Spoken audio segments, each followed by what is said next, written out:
Hello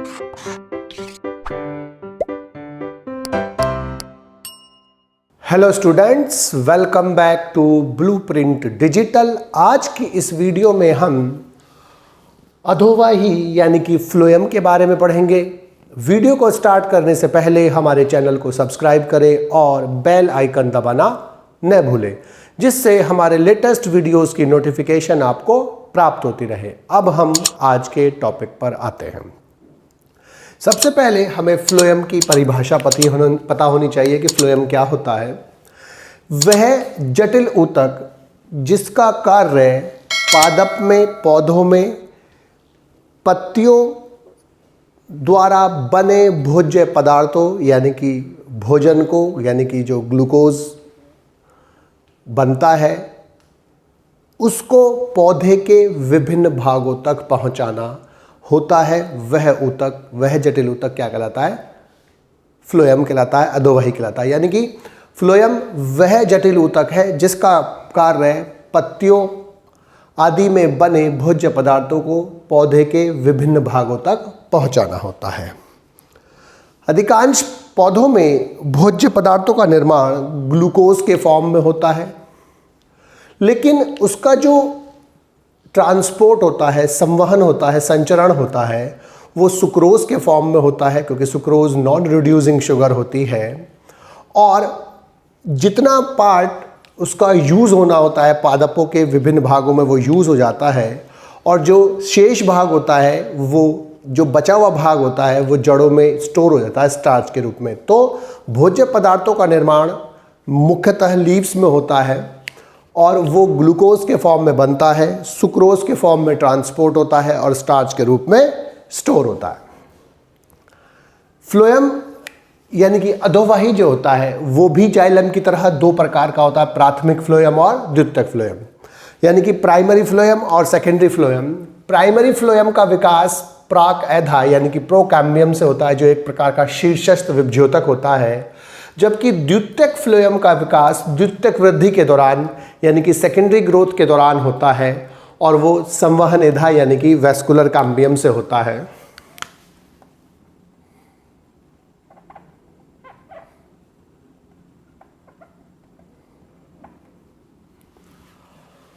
अब जो प्राथमिक फ्लोएम है वो दो प्रकार का होता है, प्रोटोफ्लोएम और मेटाफ्लोएम। वही जाइलम की तरह है, पैसे प्रोटो, पैसे पहले, यानी कि जो पहले विकसित होता है वो प्रोटोफ्लोएम कहलाता है, और जो बाद में विकसित होता है वो मेटाफ्लोएम कहलाता है।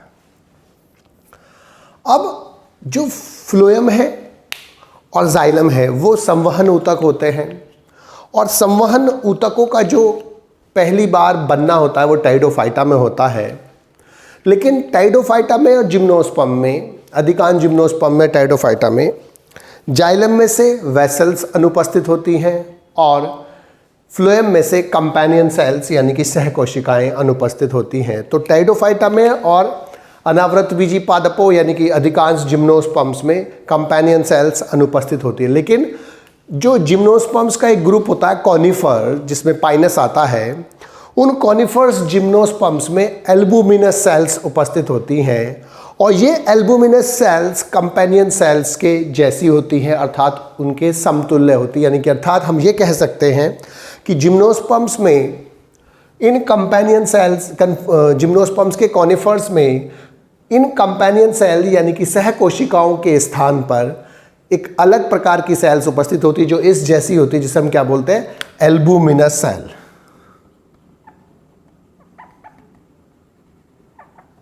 एल्बुमिनस सेल्स ये किस में होती है? कॉनिफर्स में यानी कि जिम्नोस्पर्म्स में। अब टाइडोफाइटा में और जिम्नोस्पर्म्स में जो सीव ट्यूब होती हैं, यानी कि जो यहाँ पर चालनी नलिकाएं होती हैं, उनमें ये सीव ट्यूब्स एब्सेंट होती हैं और वहाँ पर इसकी जगह सीव सेल्स उपस्थित होती हैं। अब सीव सेल्स में और सीव ट्यूब्स में अंतर क्या होता है? जो सीव ट्यूब्स होती है वो एंजियोस्पर्म्स में यानी कि आवर्तबीजी पादपों में पाई जाती हैं, और इन सेल्स में यहाँ पर केवल पोर्स युक्त वाल प्रेजेंट होती है, यानी कि इनकी जो अनुप्रस्थ वाल होती है दो सेल्स के बीच की, उनमें पोर्स प्रेजेंट होते हैं जिनसे एक जगह से दूसरी जगह तक जो फूड होता है उसका ट्रांसपोर्ट होता है। तो ये सीव प्लेट कहलाती है। इन एरियाज को जो स्पेस खाली होता है, पोर लाइक स्ट्रक्चर बन जाती है, उसे हम सीव प्लेट बोलते हैं। लेकिन जो जिम्नोस्पर्म्स में और टाइडोफाइट्स में जो सीव सेल्स होती हैं, वो सीव सेल्स इस टाइप से होती है कि उनकी हर जगह पर पोर्स होते हैं, इसीलिए वहां पर आप सीव प्लेट्स जैसी संरचनाएं नहीं देख सकते हैं। इसलिए उसको हम सीव प्लेट नहीं कहते बल्कि सीव सेल्स कहते हैं। लेकिन यहाँ पर जो सेल्स होती हैं उनमें यहाँ पर पोर्स नहीं है और केवल यहाँ पर पोर्स दिखाई दे रहे हैं, इसलिए इसको सीव ट्यूब्स बोलते हैं। तो जिम्नोस्पर्म्स में और टाइडोफाइट्स में सीव ट्यूब्स नहीं होती बल्कि सीव सेल्स होती हैं, इसलिए इन दोनों को कलेक्टिवली सीव ट्यूब एलिमेंट्स बोलते हैं।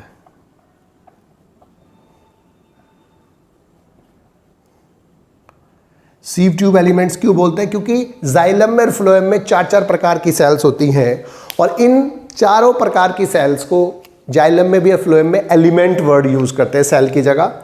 और चूंकि ये सीव ट्यूब्स और सीव सेल्स लगभग समान संरचनाएं होती है, एक जैसी होती है, तो सीव ट्यूब एलिमेंट्स बोलते हैं इनको।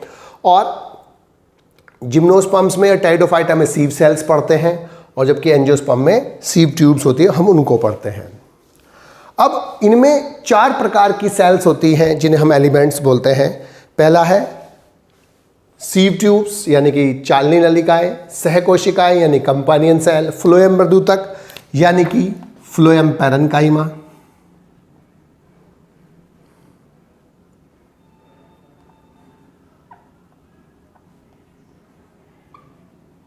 और फ्लोएम फाइबर्स और रेशे, फ्लोएम और बास्ट फाइबर्स। जाइलम के लिए वर्ड हमने वुड लगाया था, वुड फाइबर्स, और फ्लोएम के लिए हम वर्ड लगाते हैं बास्ट। तो यानी कि फ्लोएम के लिए जो वर्ड यूज होता है वो क्या कहलाता है? बास्ट कहलाता है। तो फ्लोएम फाइबर्स और बास्ट फाइबर्स, तो 4 प्रकार से सेल्स होती है एंजियोस्पर्म्स में। चालनी नलिका यानी सीव ट्यूब्स, सहकोशिका यानी कंपेनियन सेल, फ्लोएम मृदुतक यानी फ्लोएम पैरेन्काइमा, और फ्लोएम और बास्ट रेशे यानी कि फ्लोएम और बास्ट फाइबर्स। सबसे पहले चालनी नलिका है सीव ट्यूब। अब इनमें ये जो एक सेल है 4th नंबर वाली, ये जो है ये मृत होती है, डेड होती है, और बाकी ये तीनों लिविंग होती हैं, जीवित होती हैं। जाइलम में 4 में से 3 सेल्स डेड होती हैं, 1 लिविंग होती है, केवल जाइलम पैरेन्काइमा। जबकि फ्लोएम में 4 में से 3 सेल्स लिविंग होती हैं, सीव ट्यूब भी, कंपेनियन सेल्स भी और फ्लोएम पैरेन्काइमा, लेकिन 1 डेड होती है। कौन सी? Phloem fibres. लेकिन सीव ट्यूब्स जो होती हैं ये लंबी पतली सेल्स होती हैं, लंबी पतली भित्ति वाली सेल्स होती है, नलिका से ट्यूब लाइक सेल्स होती हैं। लेकिन परिपक्व होने पर इनमें कोशिकांग और न्यूक्लियस केंद्रक नहीं होता है। प्रारंभ में सीव ट्यूब में न्यूक्लियस होता है, लेकिन बाद में वो समाप्त हो जाता है, जिससे अधिक से अधिक मात्रा में भोज्य पदार्थों का संचरण कर सके, ट्रांसपोर्ट कर सके। इसलिए इसमें अब न्यूक्लियस नहीं होता है, लेकिन ये लिविंग सेल्स होती है। चूंकि इसमें थोड़ा साइटोप्लाज्म होता है, इसमें वैक्यूल प्रेजेंट है, और इसके कार्य को कंट्रोल कौन करता है? इसके बराबर में जो इसकी कंपेनियन सेल्स लगी होती है फ्लोएम की, वो इसको कंट्रोल करती है। अपने फंक्शंस के साथ साथ भी इसके फंक्शंस को भी कंट्रोल करती है, क्योंकि कंपेनियन सेल और सीव ट्यूब दोनों ही एक ही मदर सेल से, एक ही मात्र कोशिका से बनती है, और दोनों के बीच में बहुत पतली भित्ति होती है, सेलवाल होती है, जो उनके चीज़ों को कंट्रोल करने में सहायता करती है। तो जो चालनी नलिकाएं हैं यानी कि सीव ट्यूब्स जो है, लंबी पतली भित्ति वाली सेल्स होती है, और ये नलिकाकार सेल्स होती हैं, जीवित सेल्स होती हैं, जिनका ल्यूमेन थोड़ा अधिक होता है क्योंकि ये अधिक से अधिक मात्रा में ट्रांसपोर्ट कर सके। अब इनमें कोशिका द्रव उपस्थित होता है, लेकिन परिपक्व चालनी सेल नलिकाओं में केंद्रक अनुपस्थित होता है। इनमें एक बड़ी रिक्तिका यानी कि वैक्यूल पाई जाती है, जिसके अंदर भोजन पदार्थ घुलनशील अवस्था में पाए जाते हैं और आवश्यकता अनुसार पौधे के विभिन्न भागों को वो ट्रांसपोर्ट कर दिए जाते हैं। अब ये कोशिकाएं जो होती है एक दूसरे से तिरछी छिद्रयुक्त अनुप्रस्थ भित्तियों से जुड़ी हुई होती हैं, जिन्हें हम सीव प्लेट कहते हैं, यानी कि इनको हम चालनी पट्टिकाएं बोलते हैं।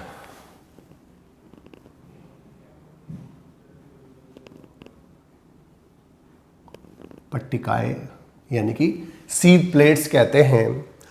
जब इसमें केवल एक ही पोर होता है तब हम इसे सिंपल सीव प्लेट बोलते हैं, लेकिन जब इसमें अनेक पोर्स होते हैं तब इसे हम मल्टीपल सीव प्लेट बोलते हैं या कॉम्प्लेक्स सीव प्लेट बोल देते हैं।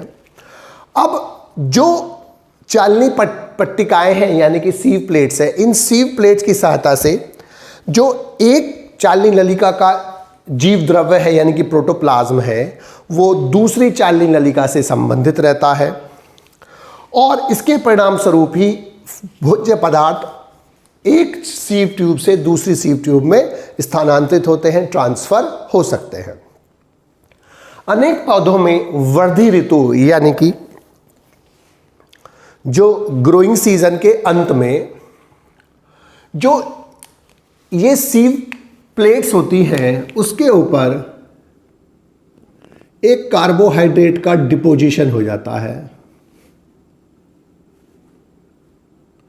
एक कार्बोहाइड्रेट इस पर डिपॉजिट हो जाता है और डिपॉजिट होकर इसके ऊपर एक परत बना देता है, लेयर बना देता है, और वो जो लेयर होती है वो क्या कहलाती है?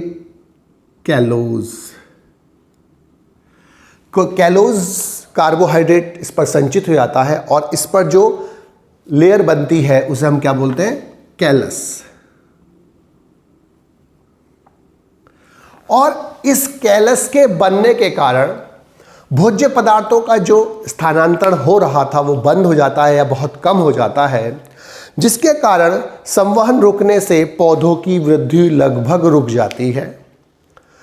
बसंत ऋतु आने पर या अनुकूल परिस्थितियां आने पर कैलोज एंजाइम जो होता है वो इस जो लेयर है या कैलोज का जो डिपोजिशन है उसको डिसॉल्व कर देता है और डिसॉल्व करने से अब जो सीव प्लेट्स होती हैं वो पहले जैसी हो जाती है और इससे भोज्य पदार्थों का संवहन पुनः स्टार्ट हो जाता है और पौधे की वृद्धि पुनः स्टार्ट हो जाती है। यानी कि जो सीव प्लेट्स हैं उनकी वाल पर कैलोज नामक कार्बोहाइड्रेट का जमाव हो जाता है, डिपोजिशन हो जाता है वृद्धि ऋतु के अंत में यानी कि ग्रोइंग सीजन के अंत में, जिससे भोज्य पदार्थों का संवहन रुक जाने के कारण पौधों की वृद्धि लगभग रुक जाती है। बसंत ऋतु आने पर या अनुकूल परिस्थितियां आने पर कैलोज एंजाइम इस परत को पुनः हटा देता है। जो परत बनती है उसे कैलस बोलते हैं, वो कैलस परत को हटा देता है, जिससे भोज्य पदार्थों का संवहन पुनः स्टार्ट हो जाता है, प्रारंभ हो जाता है और पादप की जो वृद्धि होती है वो पुनः स्टार्ट हो जाती है। सेकंड है कंपेनियन सेल यानी कि सहकोशिकाएं। ये पतली भित्ति वाली सेल्स होती हैं जिसका निर्माण उसी मात्र कोशिका से होता है जिससे सीव ट्यूब बनी जाती है। अर्थात सीव ट्यूब और कंपेनियन सेल एक ही मदर सेल से विकसित होती है, उनकी मदर एक ही होती है, इसीलिए ये सिस्टर सेल्स कहलाती हैं और इनमें सघन कोशिका द्रव और केंद्रक पाया जाता है। क्योंकि ये लिविंग सेल है और इसका जो न्यूक्लियस होता है वो अपने फंक्शन कंट्रोल करने के साथ साथ अब ये सीव ट्यूब के फंक्शंस को भी कंट्रोल करता है। और जो चलनी नलिका और सहकोशिकाओं के मध्य जो भित्ति होती है वो बहुत पतली होती है और इसमें अनेक पिट्स पाए जाते हैं यानी कि गर्त पाई जाती हैं, यानी कि इसमें बहुत सारे पिट्स पाए जाएंगे। इन्हें हम क्या बोलते हैं? पिट्स यानी कि गर्त। और जो ये गर्त हैं ये इनकी सहायता से आसानी से चीज़ों का आदान प्रदान हो सकता है। जो कंपेनियन सेल्स है केवल आवर्त बीजी पौधों में पाई जाती हैं, अर्थात ये केवल एंजियोस्पर्म्स में पाई जाती हैं और टेरिडोफाइटा में और जिम्नोस्पर्म्स में ये नहीं पाई जाती, अनुपस्थित होती हैं। और जिम्नोस्पर्म कॉनिफर्स में ये सेल्स नहीं होती हैं, लेकिन उनके स्थान पर उन जैसी समतुल्य सेल होती है, यानी कि कंपेनियन सेल्स के समतुल्य कोशिकाएं उपस्थित होती हैं, जिन्हें एल्बुमिनस सेल्स कहते हैं।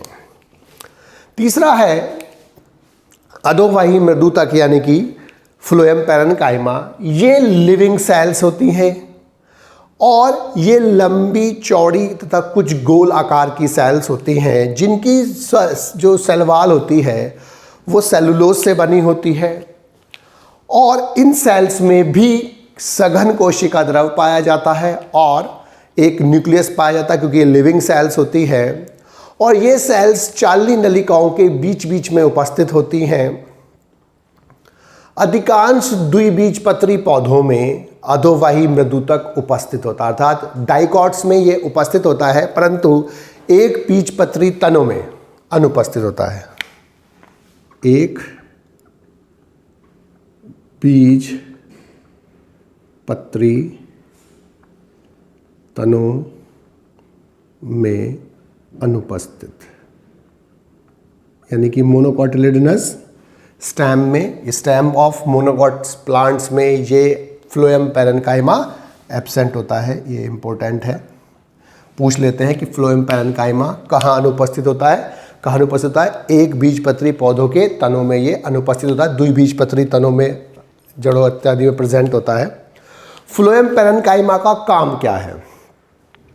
खाद्य पदार्थों तथा अन्य पदार्थों जैसे रेजिन है, लेटेक्स है और म्यूसिलेज आदि का संचय करना होता है, क्योंकि पैरेन्काइमा सेल्स का मुख्य कार्य भोज्य पदार्थ और अन्य पदार्थों को संचित करना होता है, स्टोर करना होता है। इसका प्रमुख कार्य भोज्य पदार्थों को ट्रांसपोर्ट करना होता है। इसका कार्य जो होता है वो सीव ट्यूब्स की जो फंक्शंस हैं उनको कंट्रोल करना होता है अपने न्यूक्लियस से। और फ्लोएम फाइबर्स और बास्ट फाइबर्स जो होते हैं ये स्क्लेरेन्काइमा फाइबर्स होते हैं, जिनकी भित्ति मोटी होती है, सेलुलोज प्लस लिग्निन से बनी होती है और ये दोनों सिरों से न्यूक्लियर होते हैं। उसका ल्यूमेन जो होता है वो पतला होता है, ज़्यादा चौड़ी ल्यूमेन इसमें नहीं होती, अर्थात इसकी जो गुहा होती है वो कम चौड़ी होती है।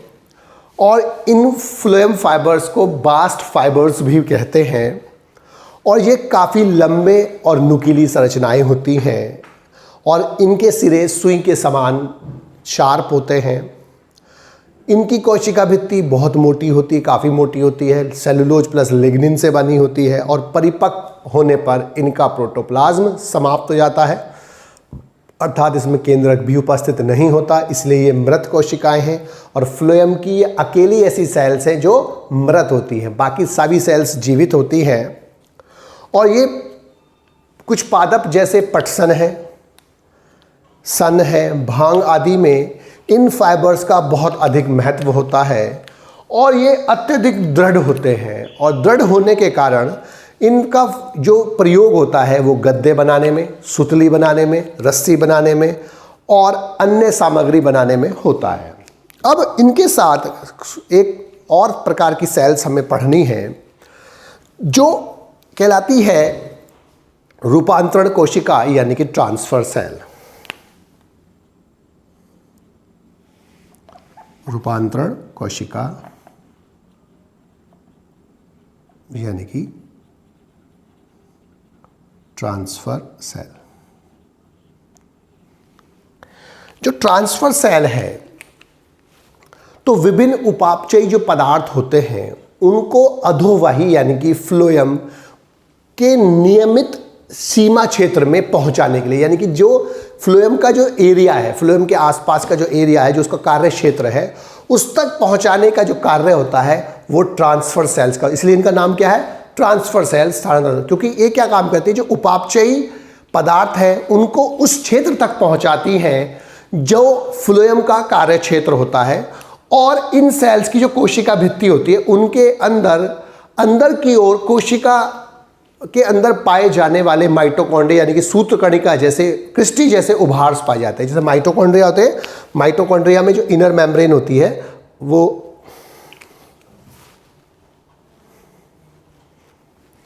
माइटोकॉन्ड्रिया जो होता है उनमें जो इनर मेम्ब्रेन होती है वो अंदर की तरफ उंगलियों समान संरचनाएं बनाती है। जिन्हें हम क्या बोलते हैं, क्रिस्टी। तो इनके अंदर भी यही क्रिस्टी-लाइक समान संरचनाएं पाई जाती हैं जो कोशिका कला के कार्य को 20 गुना तक बढ़ा देती है, अर्थात उनके अवशोषण सतह को 20 गुना तक बढ़ा देती हैं। और ये सेल्स जाइलम फ्लोएम से संबंधित होती है, जाइलम और फ्लोएम से संबंधित होती हैं, उनके कार्य क्षेत्र में होती हैं। और ये मुख्यतः जनन अंग वाले भागों में पाई जाती है, जैसे वर्तिका में, इसके बाद भ्रूणपोष में, इसके अलावा सिनर्जिड्स में यानी कि सहायक कोशिकाओं में आदि में ये पाई जाती हैं। तो इनका प्रमुख कार्य क्या होता है कि जो जाइलम और फ्लोएम का जो कार्य क्षेत्र होता है उसमें उपापचयी पदार्थों को ट्रांसफर करना होता है। और मुख्यतः कहाँ पाए जाते हैं, ये जनन अंग वाले भागों में पाए जाते हैं, जैसे सिनर्जिड्स में यानी कि सहायक कोशिका में, भ्रूणपोष में यानी कि एम्ब्रियोसैक में, और वर्तिका यानी कि स्टिग्मा पर। तो ये 4 प्रकार की सेल्स इसमें मेन होती है और उसके साथ ये 5 प्रकार की सेल्स जुड़ी हुई होती है, जिसका नाम होता है रूपांतरण कोशिका यानी कि ट्रांसफर सेल। बच्चों, आज की इस वीडियो में बस हम इतना ही पढ़ेंगे। हमारी इस वीडियो को आप लाइक करें और अपने दोस्तों के साथ शेयर करें। यदि आपका कोई डाउट है तो आप हमें कमेंट करके बता सकते हैं। इस अध्याय को और अच्छे से पढ़ने और समझने के लिए आप चित्रा प्रकाशन की बुक एक्टिव जीव विज्ञान की सहायता भी ले सकते हैं।